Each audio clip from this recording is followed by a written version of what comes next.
Franchisez le pas et arrêtez de dépenser de l'argent sans avoir le bon retour du capital investi.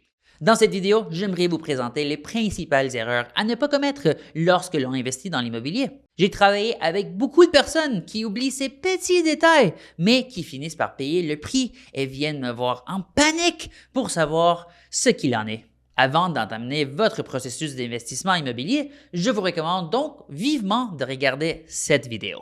En passant, je m'appelle LJ Aguinaga, votre expert immobilier et investisseur immobilier à Montréal, ici. Je pense personnellement qu'il est impossible de donner une opinion sans avoir une expérience personnelle. Je peux donc affirmer en toute confiance que je comprends ce sujet et que certaines de ces erreurs ont été commises par moi-même au début de ma carrière d'investisseur immobilier. Commençons. Tout d'abord, ne pas recevoir les bons conseils. Il n'y a pas de meilleur moyen d'arriver rapidement là où l'on veut aller que d'avoir un mentor ou un coach. Avoir un mentor m'a permis de voir un monde que je n'avais pas imaginé auparavant. Je me souviens avoir été fier de certaines de mes premières réalisations avant de me rendre compte qu'il y avait encore beaucoup plus à faire. Apprendre des erreurs des autres permet d'économiser du temps et de l'argent et des efforts. Je vous recommande vivement de parler avec quelqu'un qui a déjà accompli ce que vous cherchez à faire afin d'augmenter vos chances de réussite. Deuxièmement, ne pas faire preuve de diligence raisonnable et ne pas connaître son marché. La vérification préalable est une phase critique de toute transaction, s'il vous plaît. C'est à ce moment-là qu'il faut être le plus concentré et le plus analytique. Tout ce qui survient vous coûtera de l'argent par la suite. Vous devez savoir combien d'argent et dans combien de temps afin d'évaluer correctement l'investissement. Ne pas étudier son marché est un excellent moyen de s'assurer de l'échec de son projet. Vous devez connaître l'historique des ventes, les taux de location, les taux d'inoccupation, les tendances du quartier et les questions juridiques afin d'être prêt à intervenir lorsque l'opportunité d'investissement se présentera. Je recommande de consacrer au moins 3 mois à l'étude d'un marché avant de s'y lancer. Je vous suggère également d'étudier les caractéristiques des biens immobiliers qui génèrent les rendements les plus élevés sur le marché. Parfois, ces améliorations sont très modestes et faciles à intégrer à votre bien.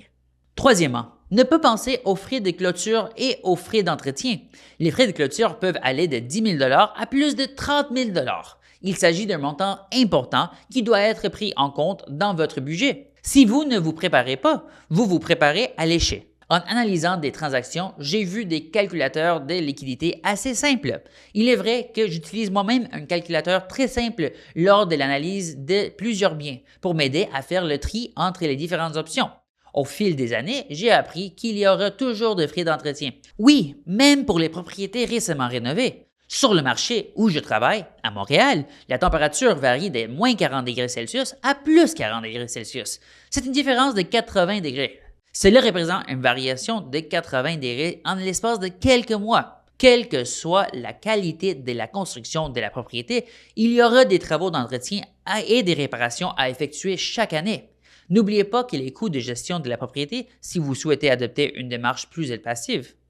Quatrièmement, ignorez les liquidités. En fonction de votre marché, il n'est peut-être pas possible d'obtenir un retour sur investissement dès le premier jour. Cependant, vous ne devriez jamais acheter un investissement qui ne présente aucun signe de liquidité dans un avenir proche. Certains marchés reposent sur l'appréciation des biens immobiliers. Montréal est l'un de ces marchés. Cependant, le fait d'avoir à débourser de l'argent chaque mois pendant une période prolongée est un moyen sûr de perdre de l'argent. Assurez-vous d'avoir un plan pour rentabiliser la propriété dans les 2 ou 3 prochaines années, tout au plus. Cinquièmement, l'effet de surappréciation ou mal juger le moment du marché. Il s'agit d'une combinaison dangereuse. Vous devez veiller à ne pas trop vous endetter pour ne pas risquer la faillite.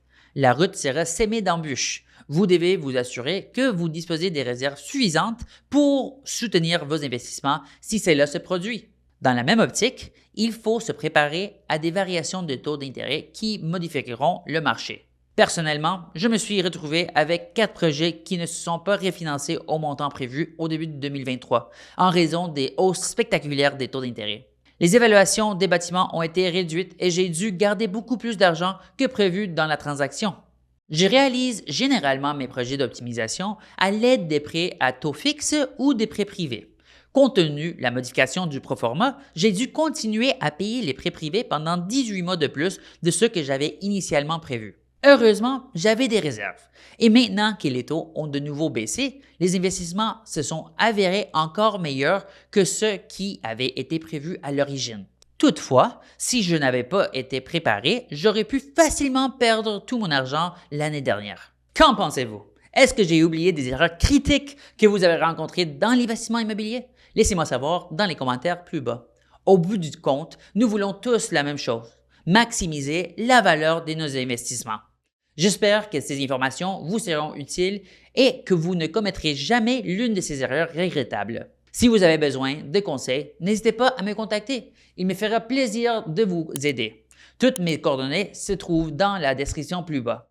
Merci beaucoup de m'avoir regardé. Je vous donne rendez-vous dans la prochaine vidéo.